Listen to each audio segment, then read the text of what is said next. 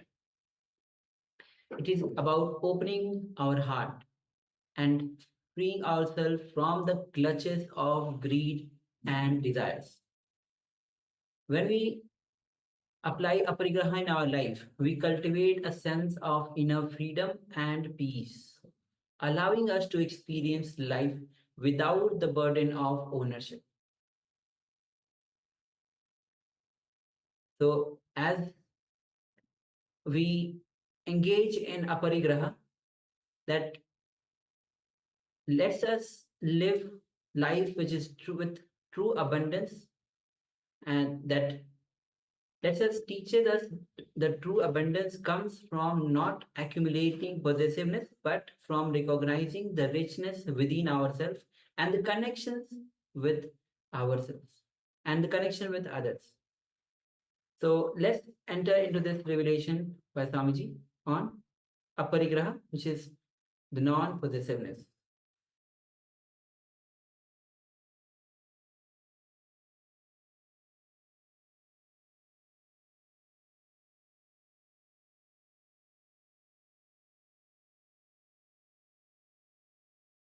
When you really enter into ahimsa, the aparigraha, the next step starts happening. Let us see that sutra, aparigraha sutra. Naso parigraha uddho naya buddhena tayina mucha parigho buddhi ye buddham mahesina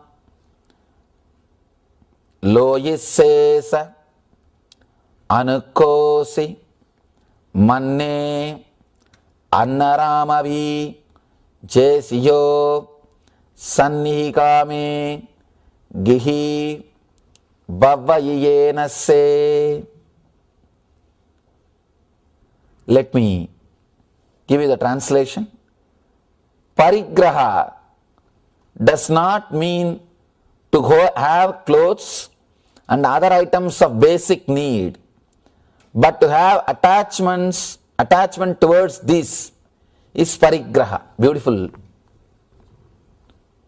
First thing is telling, parigraha means, possessiveness means, don't think that having clothes and other items of basic need, that is not possessiveness, but having attachment towards it is possessiveness. This is the one sutra which created so much of wealth around the followers of Mahavir. They were successful socially just because of this one sutra, this one teaching. This is the ultimate technique to create and enjoy wealth. Understand? When you become non-possessive, the capability to enjoy increases. The power to enjoy, the intensity to enjoy becomes more. You can see in your life, whenever you are enjoying something which you are really possessive, you will be so suffocated. The fear that it may leave you will never allow you to enjoy it. Only when you are with a non-serious attitude, playfulness, the intensity with which you are enjoying will be so beautiful, amazing, you will create more wealth and live it and experience it. Parigraha does not mean to have clothes and other items of basic need, but to have attachment towards these is parigraha. Again, Patanjali says beautifully, when you achieve the non-possessiveness, you get the insight, you experience the truth of why you took birth and knowledge about your past life. See, as on now, you are not able to have the knowledge of your past life because you are too much caught by the things which you are having. You are too much filled by the possessions which you are having. Your inner space is forgotten to move beyond the things which you are having in your life. Understand? The few things which you are having, few cars and your home and your few relationships, this occupies your inner space so much, you do not have enough space to look further, to look beyond.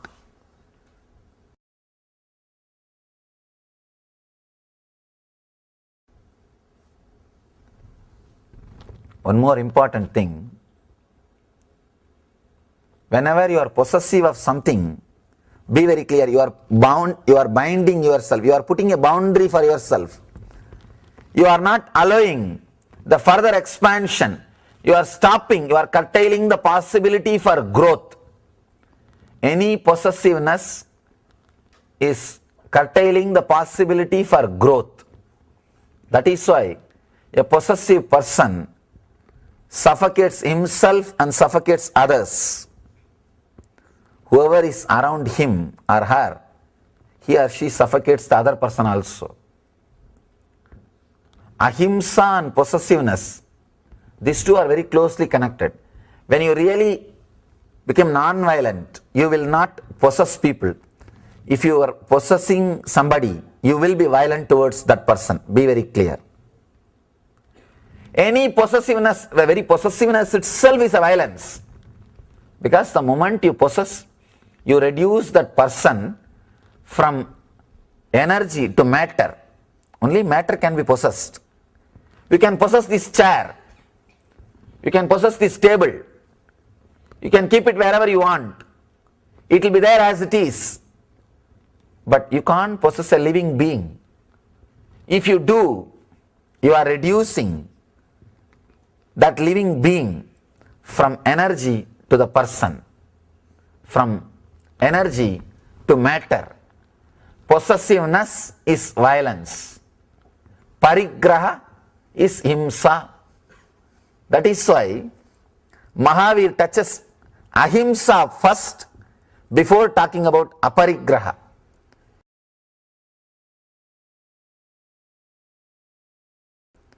See, two things. Not having desires or suppressing your desires means suicide. It is just suicide. Because desire is the energy which moves your body. Desire is prana, fuel for your system. Having desire is the only way to move your system. So not having desire or killing the desire is not the goal. Creating enough of inner space to accommodate all your desires, so that desire does not torture you, desire does not suffocate you, so that you don't feel disturbed by the desires. Understand? Not having desires is not the goal. Then we can live like a buffaloes without being disturbed. People ask me, Swamiji, an enlightened person should not have a desire. You really don't have a desire? They come and ask me. I tell them, be very clear. Enlightened person, the word enlightenment should be very clearly understood. Only then you will understand the enlightened person also.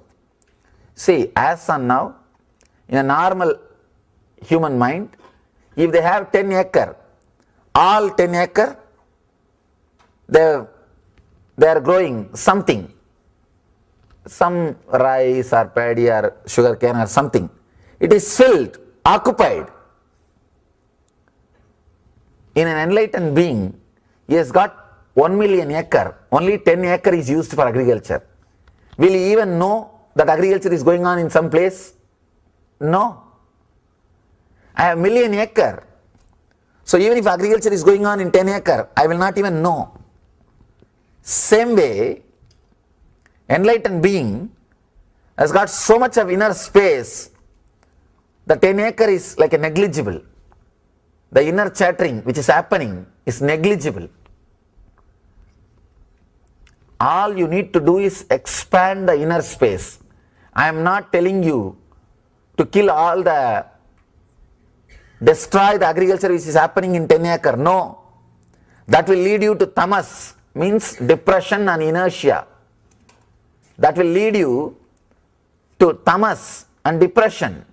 I am not telling you to destroy the agriculture which is happening in the 10 acre. No, I am telling you to expand the inner space so that the 10 acre sound will not disturb you. The noise which is being created in the 10 acre agriculture will not disturb you. You will not feel suffocated. You will have more space. You will feel expanded. You will feel the fulfillment. Aparigraha does not mean not having the basic items, basic things, no. But creating a bigger inner space. How to? How to do? Whenever you feel that you are possessing something, decide very clearly to unclutch from it consciously. Visualize how your life will be without that object or that person. Sometimes you may think, oh, I can do without it. That's all. Then perfectly all right. Sometimes you may have little suffering. Go through that suffering, that moment itself. That suffering itself will purify you. Understand? When you feel that you are too much attached, you are possessive of some person or some object, sit and visualize your life without that person or that object. If you feel you can do without it, relax, nothing to worry. If you feel suffering, oh God, my life will, I can't do without him or her or that object, then sit and meditate your life without that person. Create that pain, allow that suffering. Suddenly you will see that suffering itself is so powerful. The pain is so powerful. It will teach you, it will purify you. When you come out, when that suffering disappears from your inner space, because you can't be constantly suffering. At the most you can suffer for a few hours. Slowly that suffering will settle down. That depression will leave you. That pain will leave your inner space. When that pain leaves your inner space, already you would have learnt a lesson of aparigraha. This is powerful technique to achieve aparigraha. Start meditating your life without that person or object. Let that pain, suffering arise in your inner space and wait till it disappears. Be silent, have patience till that disappears. When that pain and suffering leaves your inner space, you would have been matured, because pain and suffering teaches you. It's a powerful master. It's a powerful teacher. No other master or teacher can teach you like pain or suffering. Using even pain to learn, using even suffering to grow, using even the failures to mature yourself.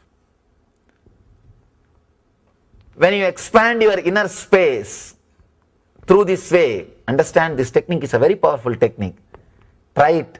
Whenever you feel you are possessive of somebody, something, sit, unclutch, disconnect, allow the pain, Allow the suffering. Now what can be done? Because anything can be taken away from you. The product or that person can be taken away from you. It is not that he or that person or the product is going to be with you forever. No. So, just meditate the non-possessiveness. Meditate on aparigraha and be without that person or the object. You will see the pain itself teaches you, and you are free from the pain. You are free from the suffering. You are free from the parigraha. You are free from the possessiveness. Doing constant struggle to hold stuff is an indication of the greed within a person. A person who continuously struggles to hold stuff is just a householder, not a sadhu. Understand? Mahavir is telling, doing constant struggle to hold stuff is an indication of the greed within a person. When you are greedy, even the things which is in your garage, you will be remembering about that constantly. Even the things which are under your control, you will be remembering about it. You can't forget even the things which are under your control, which are inside your locker. You will be afraid that somebody may take it away. Who knows, it will be there when I go back. Too much of greed constantly creates fear, and you struggle to hold. You struggle to hold. You struggle to hold. When a person is non-possessive, he is ready to take the risk. That is why all the majority of the Mahavir's followers have become business people. Because that needs risk. You need to take risk. This great teaching of aparigraha gives you the courage and inner space to take that risk, to take bold steps. See, only when you are non-possessive, you can do calculation.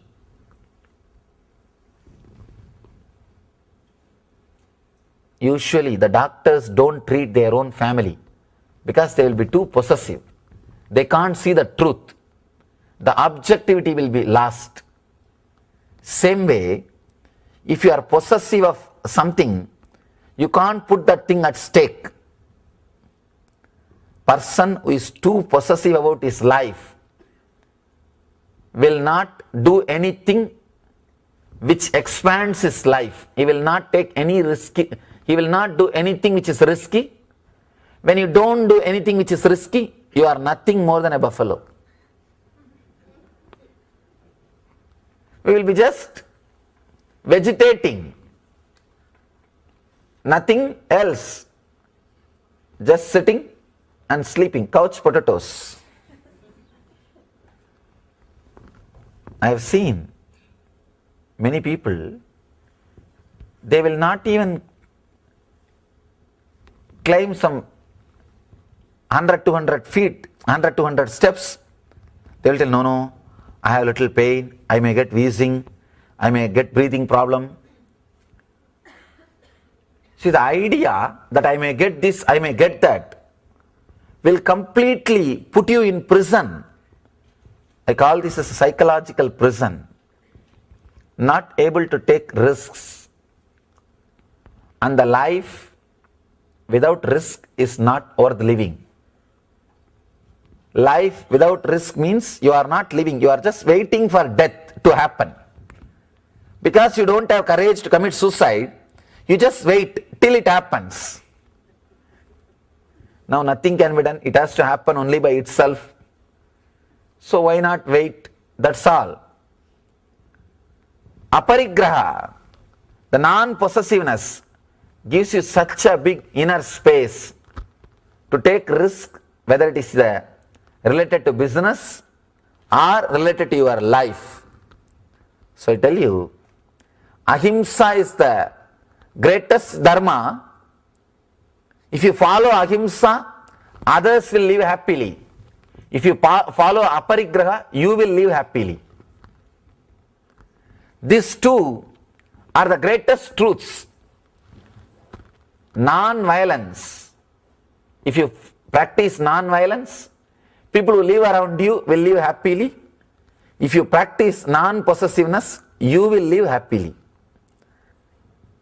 One more thing, to really achieve non-possessiveness, you need to understand one thing. Life is not too valuable as you think. And don't be too serious. See, because we are constantly living in cities, we become too serious about our life. Every day thinking too many things and too much about how to avoid this, how to avoid that, what will happen this, what will happen to that. And you clearly design the life. Understand, if you look into your life, every day morning till night, just try to see your life. If you do a video recording of your whole day, tell somebody else to do without your knowledge, you will see, you will realize few important things. You will come out of your bedroom through the same path. You will sit in the same sofa. You will go to the living room through same steps, and you will come out and take your car in the same way. The whole thing will be same, and you will not be even using some parts of your house for 1 year or 2 years.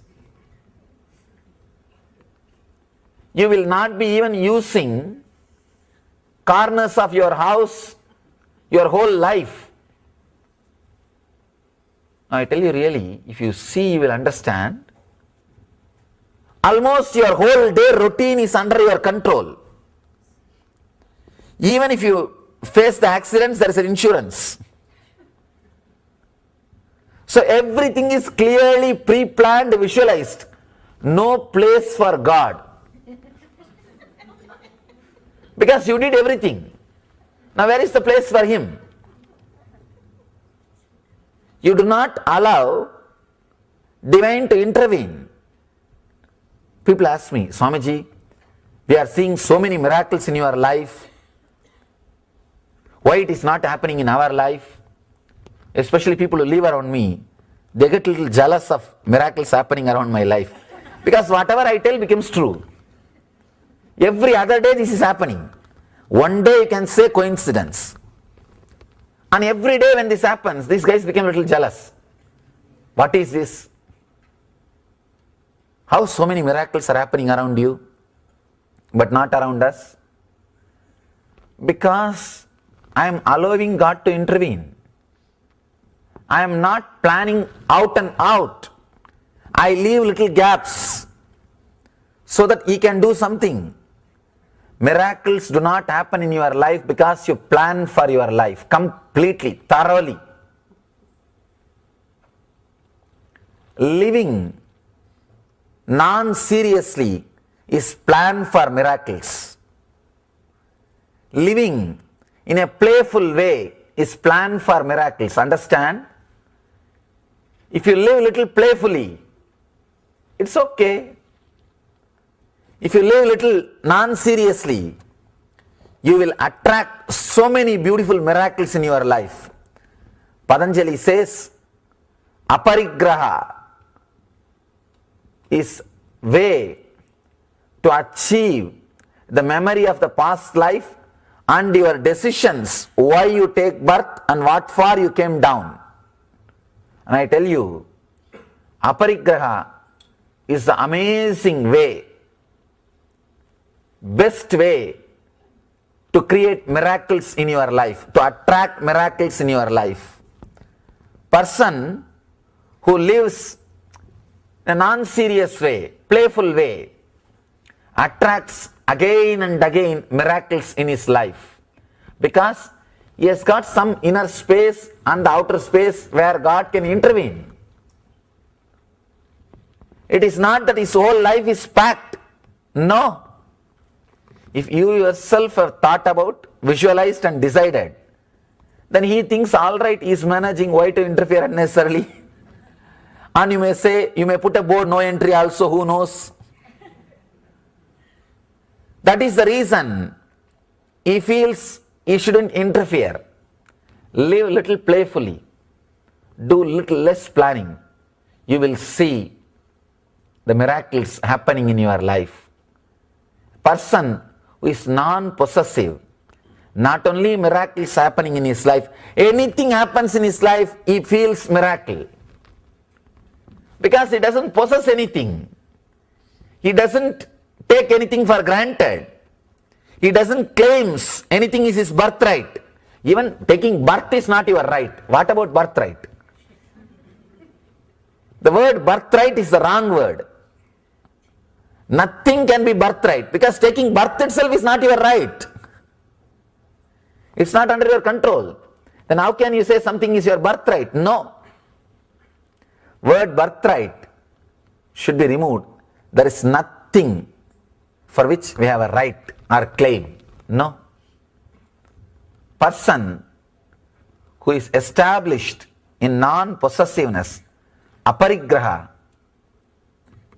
not only regains the past memory, he realizes again and again and again he is doing the same nonsense of catching some people and catching some property and saying this is my house and this is my boundary, this is my husband, this is my wife and this is my son and this is my daughter, and suddenly he dies, goes to other place and again catches everything. One more psychodrama and again you die and catch one more. By that time you are almost ready with your husband, daughter, son, grandson, enough of your boundary, property, everything. Life says, now chalo, bas, relax, and over. You realize again and again you are doing the same thing. The moment you understand again and again you are doing the same thing, you decide strongly to jump out of this cycle. Anybody who decides strongly to jump out of this cycle is liberated. Understand? For liberation, all you need is only one thing: strong decision to jump out. Clear no to society, clear no to the same cycle of birth and death. Aparigraha directly leads you to enlightenment. Aparigraha can happen only with a matured soul. You don't possess now all the toys with which you played. Do you possess? No. You don't possess your toy car with which you played. But at the age of 6 or 7, that was your life. If your mother snatches it away from you and says, hey, go and eat, it is time to eat, enough you played. You say, no, I don't want food. I don't want you also. Get lost. Give my give my toy. Give my car. That time it was more near and dear to you than your mother and food. Now, you are grown out of it. Simply the aparigraha has happened. It's not that you don't have the toys. You may have even in your house, but you are not remembering about it. You are not possessive about it. You are not possessive. But you are possessive of little bigger car. You have grown out of the 6-inch car and now you are caught with a 6-feet car. If you expand your inner space, you will grow out of this also. Yes. So if you grow your inner space, you will grow out of this also. And Swami says that aparigraha. Through aparigraha, you directly aparigraha leads you to enlightenment. And let's understand the parigraha, as Swamiji has beautifully explained. Parigraha means possessing, having attachment to anything, whether it is an object or a person. Having the attachment itself is parigraha. And the ultimate technique to create wealth. Swami says that just by this technique, having attachment to any object or thing, that is a parigraha. That is parigraha. Using this technique, so many people who followed Mahavira got created a lot of wealth. Because nothing. When moment you remove the attachment, you can have anything, any number of items, any number of people, but you will not be possessing those items or the things or the people. And but the thing is, whenever you possess, means whenever you possess a thing or a person, you are not growing. You are putting a boundary to yourself. You are limiting yourself. And when you are in aparigraha, you are expanding, you are growing, you are not putting, you are breaking your limitations. So Swami says that aparigraha is a direct way that leads you to enlightenment. And Swami says that only a matter can be possessed. The moment you cannot possess a being, the moment you start possessing a being, you reduce that being to a matter. All right. So with this, let's enter into the internalization exercise. Yes, so this is once again an internalization exercise, a technique in relation to aparigraha, non-possessiveness. So this is going beyond desires. And let us once again start with the sutras of Mahavira. So let us once again remember this beautiful chant. So if you can chant along with me. Namo Arihantanam, Namo Siddhanam, Namo Ayariyanam, Namo Uvajayanam, Namo Loe Savasahunam, Esho Panchnamukaro, Savapavapahnasano, Mangalancha Savesin, Padamam Havai Mangalam. So let us remember, I bow to the enlightened souls. I bow to the liberated souls. I bow to the religious leaders. I bow to religious teachers. I bow to all monks of the world. These 5 salutations are capable of destroying all the sins, and this is the first happiness among all forms of happiness. So let's understand that when Mahavira says drop your desires and don't possess, means aparigraha, living in non-possessiveness. If you don't practice it and directly start arguing, how can I live without possessing things? It is life negative. It is not possible. You'll create all sorts of words. But if you really understand what Mahavira says and start living in non-possessiveness, if you clear your inner space and make yourself a non-possessive being, suddenly you will see so much of inner space is available. Swami said very beautifully that desires, you should not drop the desires, or actually desires cannot be dropped, and desires cannot be suppressed. You have to increase your inner space so that these desires doesn't disturb you. Desires are also there, but your inner space is so vast that these desire doesn't disturb you. So I say that you cannot move your body unless you have a desire. The moment you move a body, you are having a desire. So having a desire is not wrong. Suppressing and what you have to do is creating the large inner space, bigger inner space. Yes, you will take many risks, because as long as a person thinks that the wealth he's having is too valuable to lose. As long as he possesses, he will never take any step in life. He will not allow the flow happening in his life. Understand, currency means that which is flowing. So currency means that which is flowing. It will stay only with people who are allowing it to flow. If you stop the flow, it will sink. So possessiveness means putting a boundary for yourself. The moment you start possessing, whether it is person or any item, any object, the moment you start possessing, you put boundary for yourself. Means you are underestimating your own efficiency. You are putting limitation to yourself. And possessiveness comes to you only when you are afraid, only when you are in fear, and only when you face insecurity. That's how you start to possess and start to limit yourself. And when you possess, you don't grow, you don't expand. Again, insecurity means you are underestimating your ability and your capacity.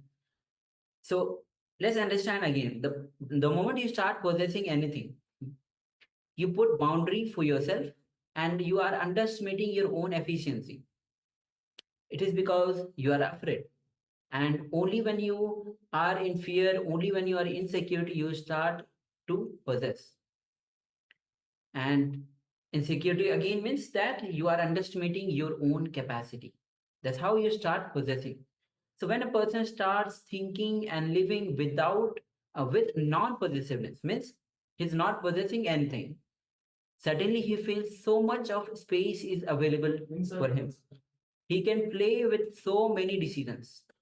He can play with so many choices. He can manipulate his life. His boundary itself expands. So now understand, now this understand how what Mahavira is trying to say.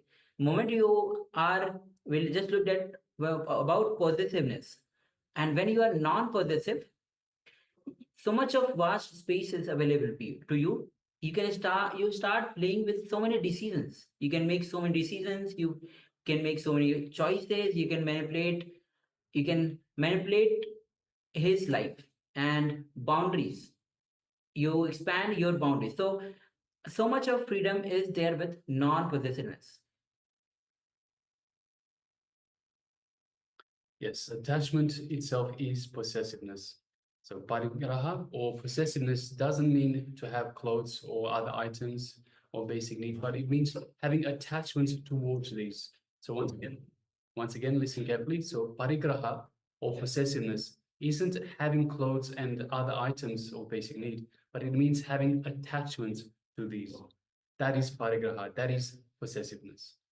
So this one sutra, as we pointed out earlier, Swamiji has also revealed in the revelations earlier as well. This one sutra created so much wealth around the followers of that non-possessiveness is the way to let the currency flow.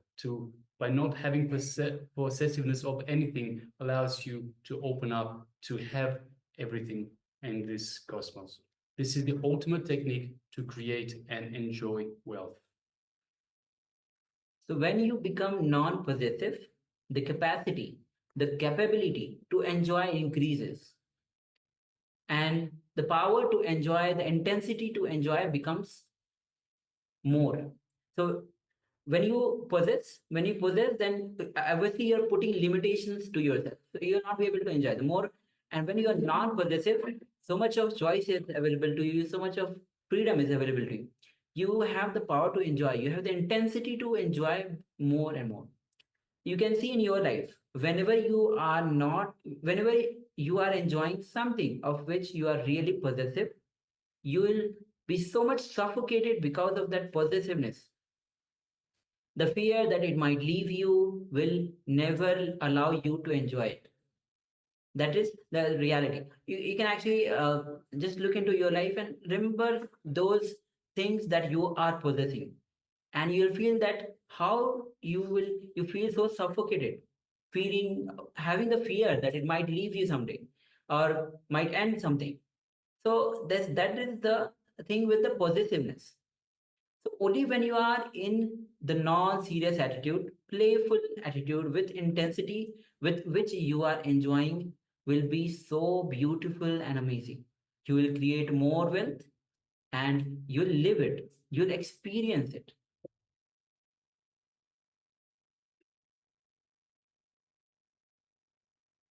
So aparigraha, non-possessiveness, yields insight into existence.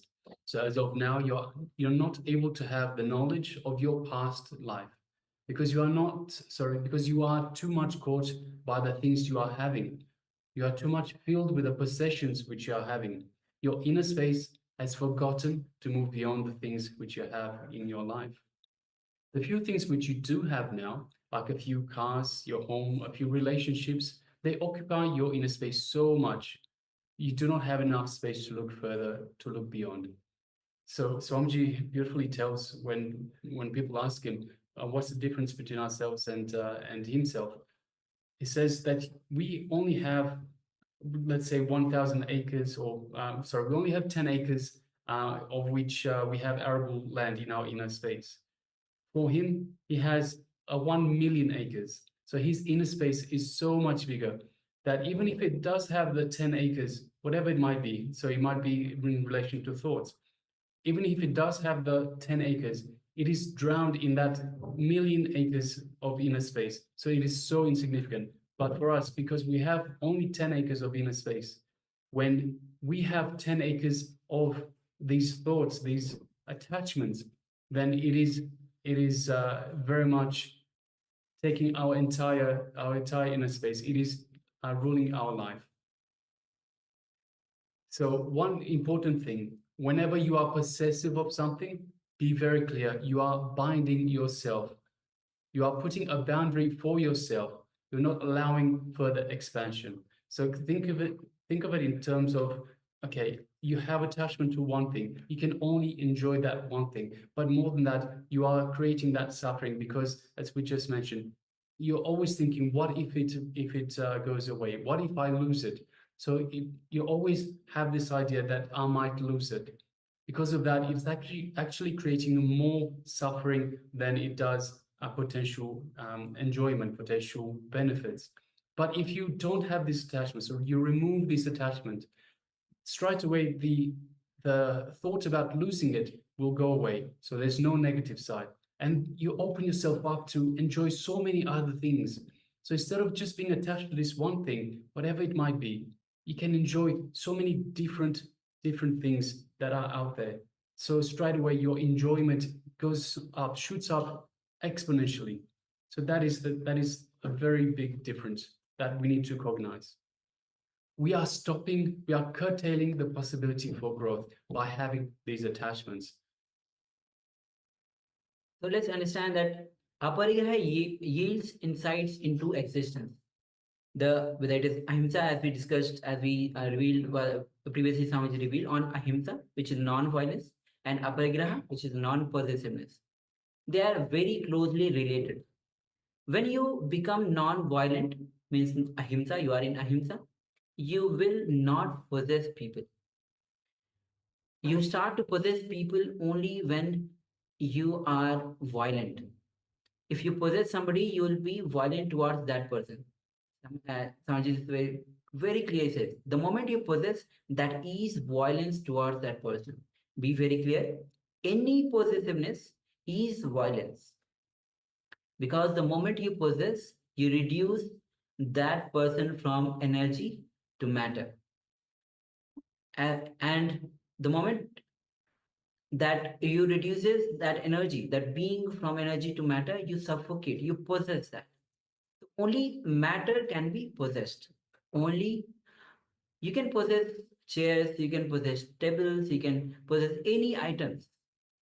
It will be there as it is, but you can't possess a living being. If you do, you will be reducing that living being from energy to matter. And more than that, you will also be curtailing their expansion, their growth, so their potential for growth. So you will also be responsible for that. See, two things, not having desires and suppressing your desires mean suicide. it is simply suicide, because desire is the energy which moves your body. So not having desires or suppressing your desires are just suicide. The very desire to live, the very reason for living is a desire. So without this desire, we would not be alive. Desire is prana. It's fuel for your system. Having desire is the only way to move your system. So not having desire or killing the desire is definitely not the goal here. So once again, we need to create enough of inner space to accommodate all our desires, so that the desire does not torture us, does not suffocate us, so that we don't feel disturbed by the desire. So similarly, as I mentioned just earlier, Swamiji's inner space is 1 million acres, ours is 10 acres. We need to create more inner space for ourselves to allow, to accommodate all these desires, to make sure that we can fit all our desires and not be disturbed, not be tortured, not be suffocated by our desires. So let's understand that, with example, if a normal human being has 10 acres of space, as it was mentioned before, in all 10 acres, they are growing something, some rice, some wheat or sugarcane or something that is being grown in that 10 acres. It is filled, it is occupied. That whole 10 acre is just filled and occupied. In the case of an enlightened being, he has 1 billion acres of land, but only 10 acre is being used for the agriculture. Will he even know that agriculture is going on in some place? In that 1 million acres, just 10 acres is being used? No. The enlightened being has so much of inner space that 10 acre is negligible. The inner chatter is which is happening is negligible. All you need to do is expand your inner space. So expand the inner space so that the inner chatter in that 10 acre will not disturb. The noise which is being created in that 10 acre will not disturb you at all. The whole thing is to increase the inner space. You will not feel suffocated. You will have more space. You will feel expanded. You will feel fulfillment when you have the large inner space. So aparigraha does not mean not having the basic things. It is creating the bigger inner space. So how to create a bigger inner space? Understand, when you feel that you're too much attached or possessive of some person or object, decide very clearly to unclutch from it consciously. Sit and visualize your life without that person or that object.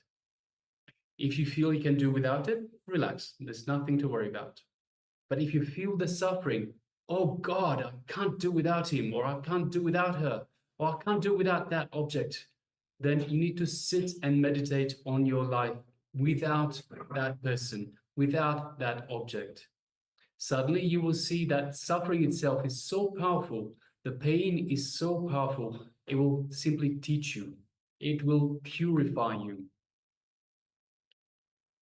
When you come out, so when you come out of this suffering, this torture you're putting yourself through, when that suffering disappears from your inner space, because you can't be constantly in the suffering, at the most you can suffer for a few hours, but slowly that suffering will settle down. That depression will leave you. That pain will leave your inner space. Living non-seriously is the plan for miracles. Living in a playful way is the plan for miracles. Understand, if you live a little playfully, it is okay. If you live a little non-seriously, you will attract so many beautiful miracles in your life. Yes, so living playfully, living non-seriously creates a space for miracles in your life. Now, let's understand what Maharishi Patanjali says about aparigraha.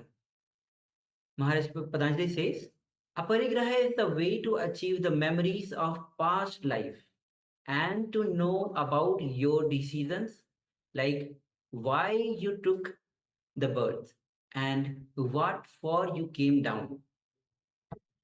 Aparigraha is the amazing way, the best way to create miracles in your life, to attract miracles in your life. Understand one thing, ahimsa makes all the people around you blissful. Aparigraha makes you blissful. Yes, I think we need to hear that one more time.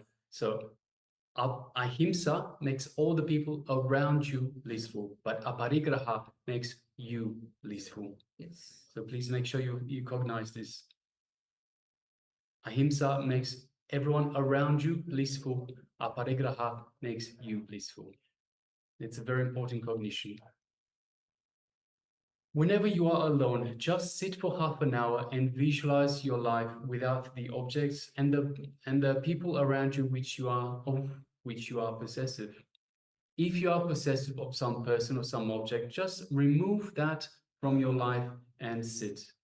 So for half an hour, just visualize your life without that person, without that object, whatever it might be, and allow any suffering, any pain which comes to you, just allow it to come. Go through it consciously, face that pain, face that suffering, allow it to come. This pain will teach you. So let's enter into exercise to create the bigger space in you. We have been talking about to create the bigger space.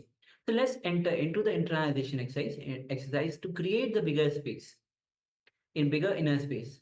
So you can have your notebook, you can pen with you ready so that we can start the exercise. So requesting all the participants to have the notebook and the pen with you. All right. Now sit for a few minutes and visualize your life without objects and persons which you are possessive about. So just take a few minutes and visualize. First of all, you have to think of the objects or the person which you are possessive about that, and visualize your life without those objects or the person. You might be possessive about any person in which you are in relationship with, or any particular object that is very close to you. So visualize your life without those objects or the persons which you are possessive about. So our first step is sit alone. Yes, this is very much required for all of you. So make sure that you move to a position, place where you are alone. Sit alone and visualize how your life will be without that object or without that person. So we'll be projecting this instruction for you, and then we'll be moving to the next steps. So let's enter into the first step. Sit alone. Visualize how your life will be without that object or without that person. Let's continue.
Now, if you can do without it, then it's perfectly all right.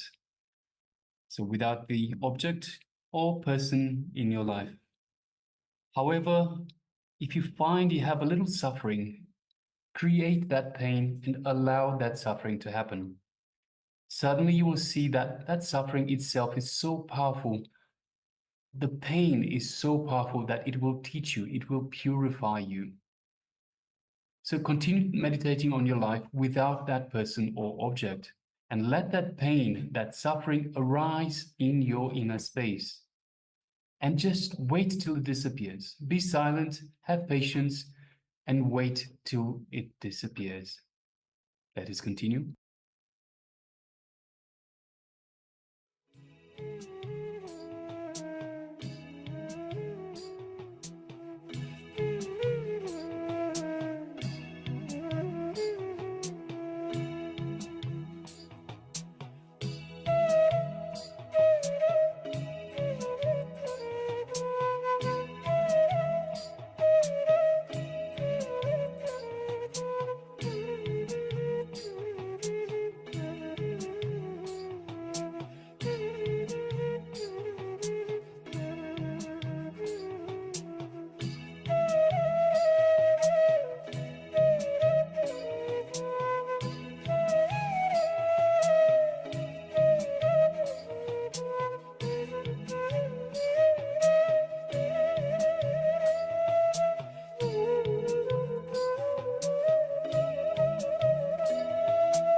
Now, when you come out, the suffering will settle down.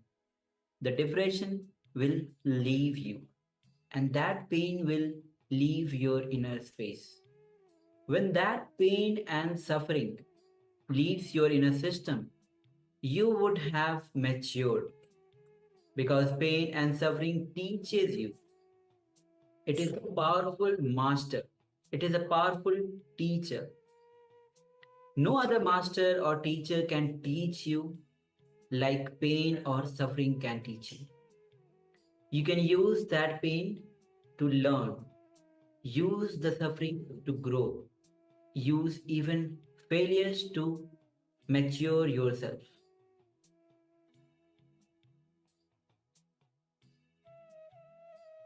Yes. So let's remember that aparigraha, non-possessiveness, is the direct way to lead you to enlightenment. So with this, we'll be moving on to a meditation technique. A meditation for feeling the thought, the I-ness. When you feel the thoughts, I-ness, then you'll be able to unclutch from that. So that's the first step. So let's enter into this. Swamiji himself will be guiding into this meditation. So make sure that you are prepared for the meditation. Nobody disturbs you. You are in a space where you can comfortably perform this meditation. So let's begin.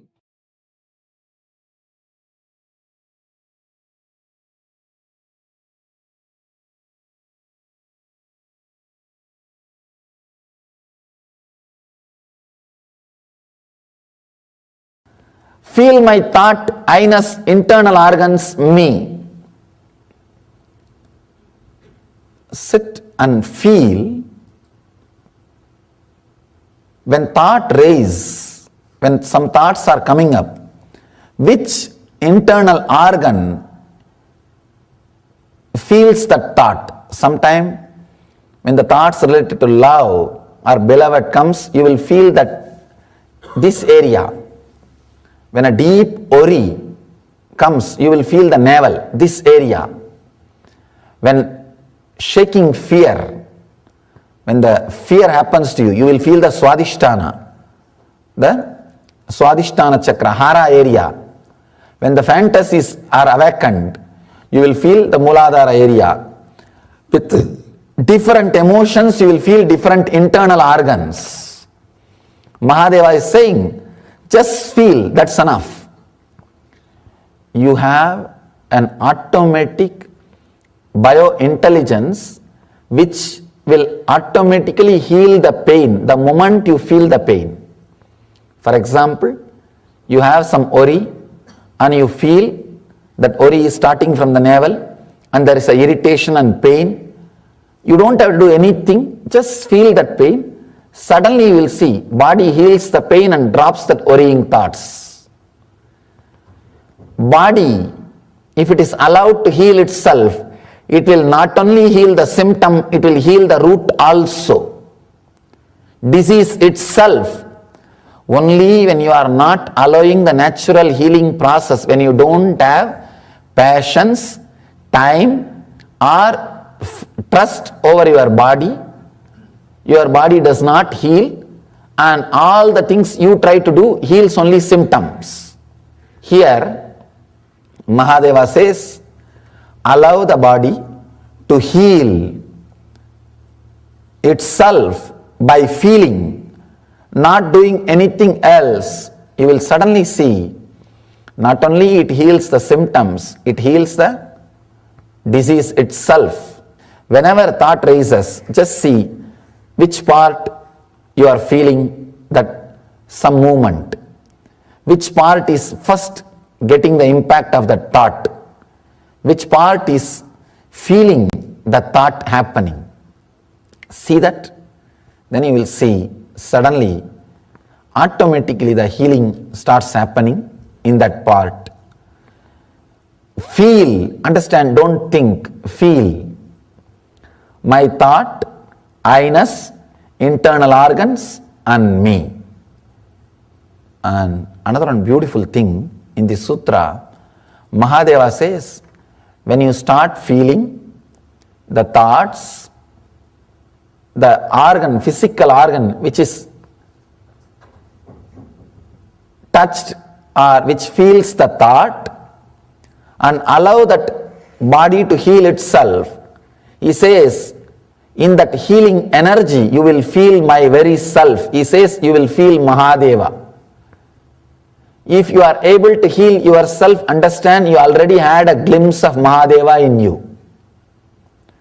Shiva energy has already started oozing, already started coming out of your system. You had already a connection to Mahadeva. Even if you had one self-healing experience, through this technique, Mahadeva says you are initiated. You are initiated. Now courageously you can say Shivoham, Shiva is in me, the I consciousness is Shiva. All you need to do, let me describe the technique. When you just sit, naturally some thought will come. Just see from where the thought is rising or which part is getting some movement or irritation or any feeling through that thought. You will see one by one, each thought creates some sensation in some internal organ in your body. Try to see the thoughts are, which thought is connected to which sensation happening inside your body. Try to settle down to the internal organ which is feeling the sensation by the thoughts which are coming out of your system. Please close your eyes.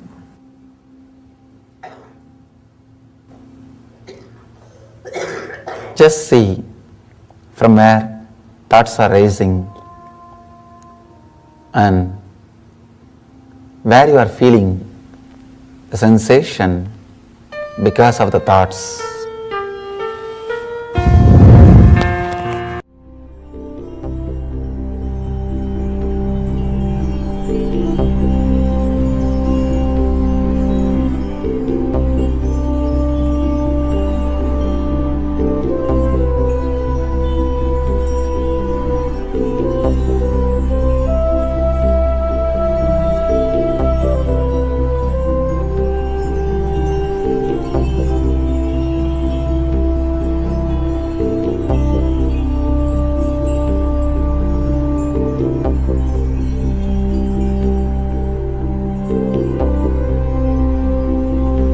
When you just sit, naturally some thought will come.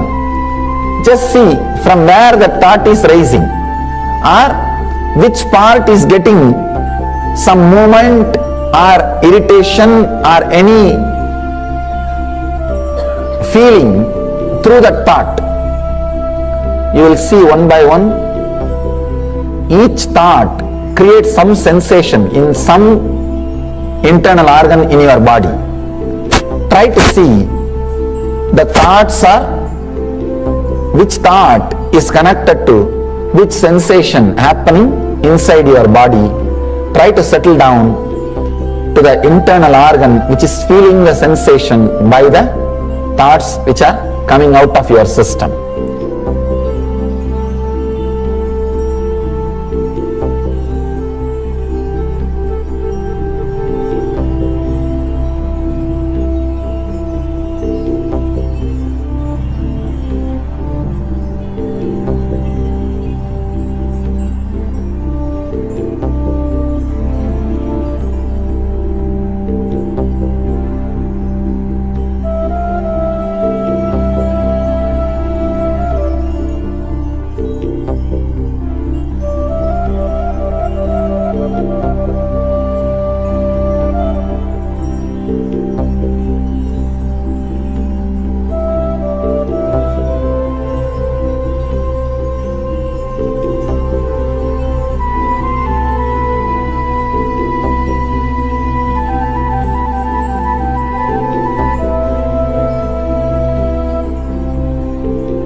When you just sit, naturally some thought will come. Just see from where the thought is rising or which part is getting some movement or irritation or any feeling through that thought, you will see one by one, each thought creates some sensation in some internal organ in your body. Try to see the thoughts are, which thought is connected to which sensation happening inside your body. Try to settle down to the internal organ which is feeling the sensation by the thoughts which are coming out of your system.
When you just sit, naturally some thought will come.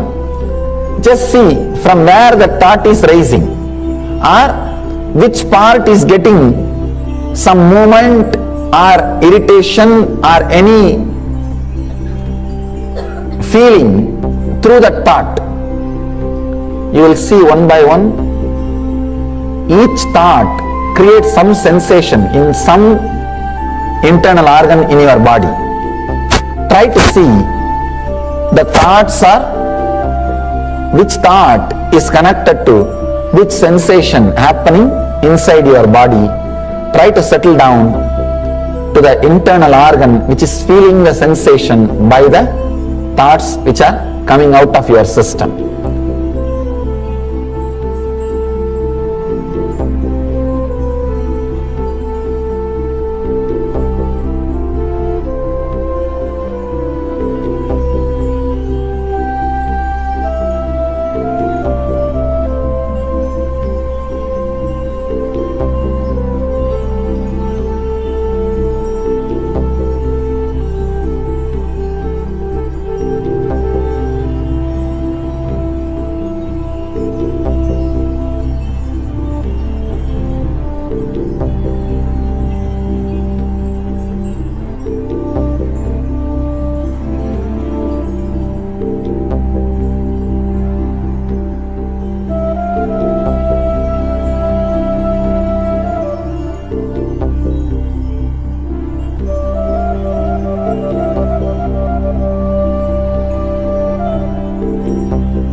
When you just sit, naturally some thought will come. Just see from where the thought is rising, or which part is getting some movement or irritation or any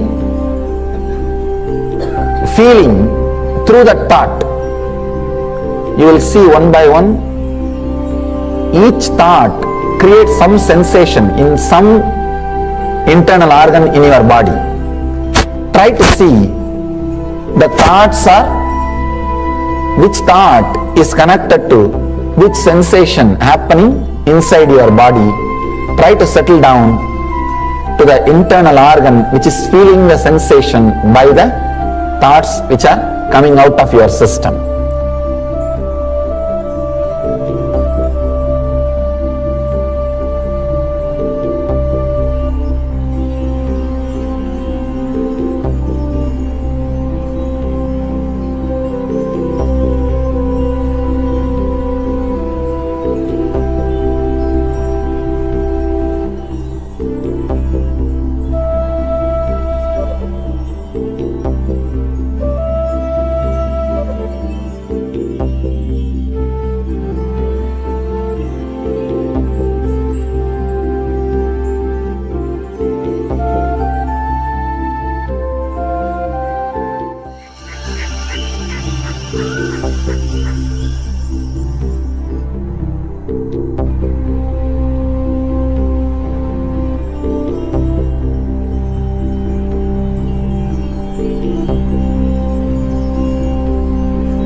When you just sit, naturally some thought will come.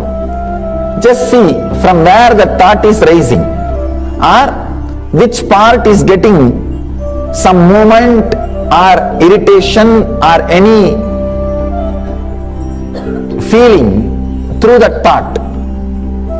You will see one by one, each thought creates some sensation in some internal organ in your body. Try to see the thoughts are, which thought is connected to which sensation happening inside your body. Try to settle down to the internal organ which is feeling the sensation by the thoughts which are coming out of your system.